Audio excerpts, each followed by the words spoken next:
This is something I saw before we got started as well. Doug Whaley, the former GM of the Steelers, who was an executive there for years. No, he's GM of the Bills. He was an executive with the Steelers, working with Kevin Colbert, who was the GM of the Steelers.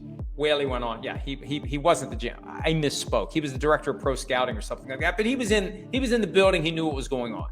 He made a comment recently that in 2005, as Aaron Rodgers, now the quarterback of the Steelers, was plummeting through round one, the Steelers were considering taking him if he had made it all the way down to number 30.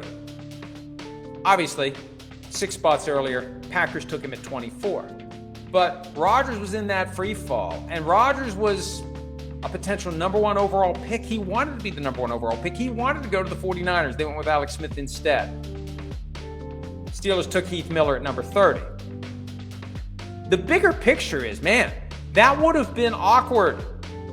Ben Roethlisberger was taken 11th overall the year before. And there was a 20-year gap between Terry Bradshaw and Ben Roethlisberger, where the Steelers didn't win a Super Bowl. Now, they were competitive, but they didn't have a franchise quarterback. And I remember old days of PFT, 2002, 2003 timeframe, arguing the Steelers need to prioritize finding their next franchise quarterback. This 20-year revolving door of guys who aren't Terry Bradshaw, it's not good enough.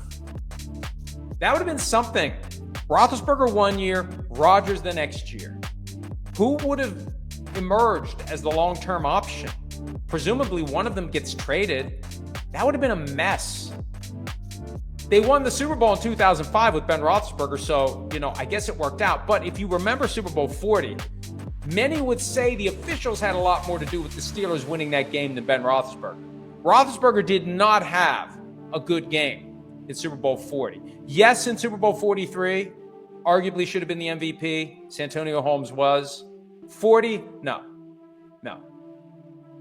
Roethlisberger did not have a good Super Bowl 40. And who knows? All things equal, who knows? Who knows how many Super Bowls the Steelers might have won if they'd taken Aaron Rodgers in 2005. Obviously, they didn't get the chance because he went 6 spots earlier. All right. Hi, it's Mike Florio. Thanks for watching PFT on YouTube. Hit subscribe for the latest news and analysis from Pro Football Talk.